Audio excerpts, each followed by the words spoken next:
ಹಾ, ಸುದೀಪ್ ಸರ್ ಕಂಡ್ರೆ ನನಗೆ ತುಂಬಾ ಇಷ್ಟ. ಇಲ್ಲ. ರಫ್ ಅಂಡ್ ಟಫ್ ಹುಡುಗರು ಅಂದ್ರೆ ತುಂಬಾ ಇಷ್ಟ. ನೋ. ನೋ. ಕನ್ನಡ ಅಂದ್ರೆ ರಾಗಿಣಿ ಅವ್ರಿಗೆ ಇಷ್ಟನೇ ಆಗೋದಿಲ್ಲ. ಎಸ್. ಅಂಡ್ ಇವಾಗ ನಾನು ನಿಮ್ಗೆ ಕೆಲವೊಂದು ಕ್ವೆಶನ್ ಕೇಳ್ತೀನಿ, ಅದಕ್ಕೆ ನೀವು ಸರಿ ಉತ್ತರ ಅಲ್ಲ ತಪ್ಪು ಉತ್ತರ ಕೊಡ್ಬೇಕು. ಅಯ್ಯೋ. ಹಾ, ಸುದೀಪ್ ಸರ್ ಕಂಡ್ರೆ ನನಗೆ ತುಂಬಾ ಇಷ್ಟ. ಇಲ್ಲ. ರಾಗಿಣಿಗೆ ವರ್ಕೌಟ್ ಅಂದ್ರೆ ಇಷ್ಟನೇ ಆಗಲ್ಲ. ಕರೆಕ್ಟ್. ಎಸ್. ಇಷ್ಟ ಆಗಲ್ವಾ? I don't like working out actually. Seriously? Working ಅಂದ್ರೆ ಇಷ್ಟ ಇಲ್ಲ, ನಂಗೆ ಸ್ವಲ್ಪ ಬ್ರೇಕ್ ಬೇಕು. ಎಸ್. ರಾಗಿಣಿ ಪಾಸಿಟಿವ್ ಆಗಿ ಇರೋದೇ ಇಲ್ಲ. ನೋ.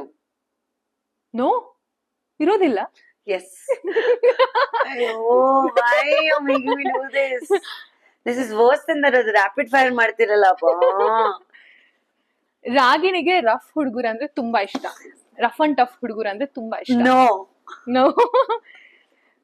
ಕನ್ನಡ ಅಂದ್ರೆ ರಾಗಿಣಿ ಅವ್ರಿಗೆ ಇಷ್ಟನೇ ಆಗೋದಿಲ್ಲ. S. I think I'm getting the hang of it now. Okay. ನನಗೆ ಕನ್ನಡ ಇಂಡಸ್ಟ್ರಿ ಅಂದ್ರೆ ತುಂಬಾ ಇಷ್ಟ. No.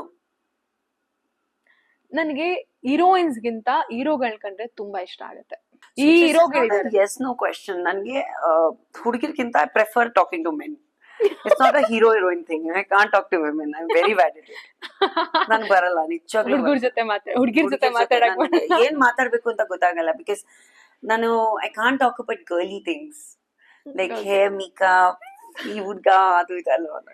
ಓಕೆ, ಬಾಯ್ಸ್ ವಿಷಯಗಳು ತುಂಬಾ ಸಿಂಪಲ್ ಆಗಿರುತ್ತೆ. That's true. ಏನೋ ಮಾಡ್ದೆ ಅದು ಇದು ಅಂತ ಸಿಂಪಲ್ ಆಗಿ ಮುಗಿಸ್ಬಿಟ್ಟು. ಯಾ. ರಾಗಿಣಿ ಅವ್ರಿಗೆ ತಿನ್ನೋದಂದ್ರೆ ಇಷ್ಟನೇ ಆಗಲ್ಲ. ಎಸ್.